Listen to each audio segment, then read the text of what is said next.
for today is what? Today, flow meter verification. Flow meter verification yun guys. At good morning, good morning. Dito na kami mag-i-intro kasi doon sa loob ay napakaingay.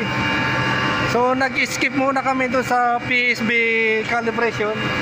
We're doing skip that one because that one it will take times. So for the meantime, may magkukuha po kami po flow meter verification. So kumpleto na po ang dokumento natin. Oh, Abdullah. Why like this? Very strong, see? Very strong, ha? So yun guys, at ako lang ay gagawa ng toolbox stock. At para makapag-umpisa na po at panoorin po ninyo yung ating mga magaganap sa araw na to. So let's G!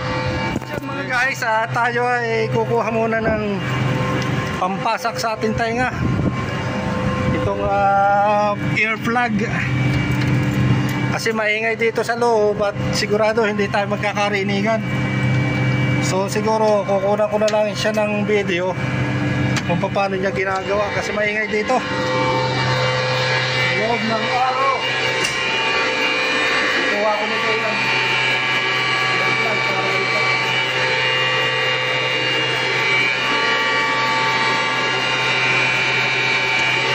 Susuot muna tayo nito para hindi tayo mabigay. Yan.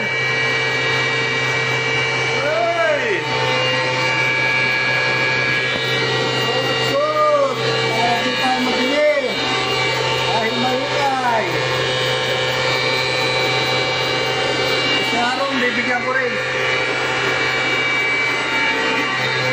Dito.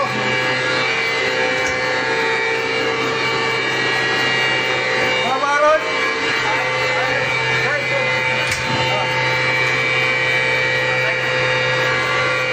So yan, at kami nakahanda na. Talagang maingay, kailangan ko sumigaw. So, Akmay. Ito nga rin chicken ha.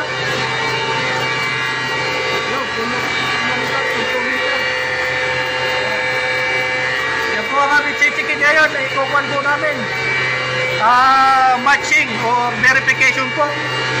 Tinututo ko na para marinig ko ninyo. Let's see. Let's see ha. Let's go. Let's go. Let's go.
At ngayon po ay si Aaron ay mag-set up na po ng kanyang machine. So yan mga guys, yan po ay may tamang setup. Yan sa kanyang probe. Tamang kable. Yung sa red ay sa red, nakakonect. At yung sa blue ay sa blue. Tapos yan, isasaksak po lang yan. Puro plug in, plug out lang po yan mga guys. Yung pang machine na ginagamit o yung instrumentong ginagamit ni Aaron po dyan. Tapos iseset po niya maya-maya yung parameters dyan. Kailangan po nakaset yung mga diameters, outside diameters, materialis ng tubo, anong size, anong thickness, wall thickness, at saka tapos yan ay lilinis-linisan ni Aaron, at pagkatapos yan linisan, papahiran niya ng grasa. So yan mga guys, at pinapakita po niya sa akin at kung paano po mag-setup. At nag-voice over na lang po tayo kasi maingay po dyan. So makikita po naman ninyo at mapapanood. At so yan, at sinesenyasan ko siya ng 3 inch. Sabi ko 3 inch yung size ng tubo. So yan mga guys, at inyo na lang pong panoorin hanggang sa makatapos po kami dyan mga guys, mga kadesyerto. At nag-thumbs up na po tayo dyan at okay na. So makikita po ninyo dyan yan ang setting po nyan. Sineset up, kailangan po yung reading sa flow meter at reading po dito sa machine na ginagamit ni Aaron ay match. Halimbawa po, kung ang na-reading po sa flow meter ay 29 metric cube per hour or per liter, dapat ay ganun din po siya sa machine niya. So ayan, talagang maarte po yan tubo at kailangan pong pahidan ng grasa para parang make-up, ika nga. So yan mga guys, at makikita po ninyo, ganyan po lang ang proseso niyan. At sana po ay kayo may matutunan po dyan sa ganyang trabaho, at ako po ang nakasign sa ganyang pag-inspection ngayon, at nung nakaraang taon ganyan din po ang aming ginawa. So yung red na probe ay sa upstream po siya nakaposisyon, at yung blue ay sa downstream, ika nga yan. At kailangan yung flow ay hindi pasalungat. So yan, at pinapakita ko po sa inyo kung ano po yung nagiging reading po dyan. So pumapalo po siya ng 29. So mamaya po malalaman nyo po dyan, makikita po ninyo dyan, yan pumalo na ng 21. At doon po sa flow meter display yan po ay, yan makikita po ninyo dyan, yan po ay 29. So kailangan po pareha sila ng reading. At kapag umabot na po siya sa reading na 29, yung flow line na instrumento ni Aaron ay di tapos na ang boxing. Kalas ang trabaho at kailangan na magpahinga.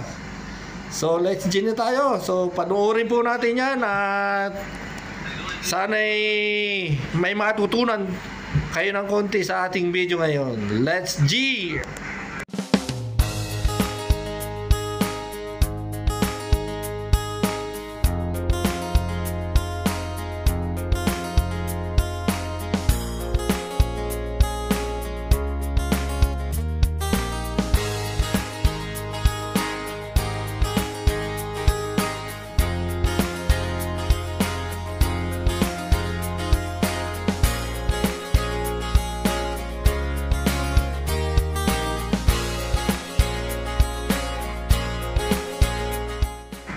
At so ito na mga guys ang aming nakuhang reading. Yan, makikita po ninyo dyan ay pumalo na po siya sa 29. Kung hindi malabo ang inyong mata at kung nababasa po ninyo doon sa flow line instrument. So yan po, 29 po yan, 29 point something na po yan. So match na po siya doon sa flow meter. Yan, ito po yung flow meter, at yan makikita po ninyo dyan, 29.2 yan. Metric cube per hour. So yan mga guys ang aming pag-verify po ng flow meter, at nag-thumbs up na po tayo at okay na siya, ibig sabihin. So ganyan lang po ang magkaroon po ng flow meter verification. Magang guys, okay, let's G! Pakaingay! So Arumay, kalas ha. So yan mga guys, at natapos natin po yung isa row na okay naman po yung reading. Reading is match ha.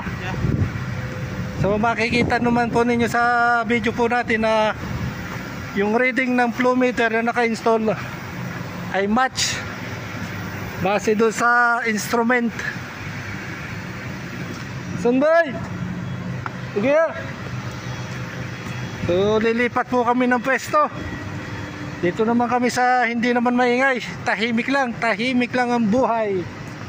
Sahe? Sahe! So let's G na tayo, let's G! At dahil kami ay napagod ni Aaron at nababad sa initan, dumiretso na kami kain. Oh, what are you doing, brother? Onion What is this, brother? What are you preparing, brother? Oh, Onion raita. onion with what? Yes. Wow. Curd with onion. With curd, with what is Onion, yogurt? Yogurt. Yogurt. With onion. Sliced onion. Ooh. With cream. Yogurt with onion, huh? He's scared. Huh? It's very tasty. It's too much, bro. Kada. No, this one we will take it there. Ah, it's better. Yes, that's This one I ordered because we'll take it there. yes, better, bro. I thought that one we will waste here. No, I told you it will be me there. There, huh? Yeah. Ah, we will eat there. Yeah, we'll eat it there. It's okay. Now we will go. It's fine, bro. Kalas.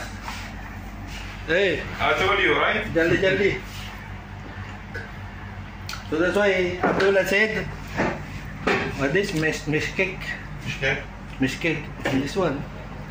Ah, here, grilled chicken. No, this one I will take it there. This is grilled chicken. Mesh cake dijay. So, kana. Good. Full. Chalega. Let's G.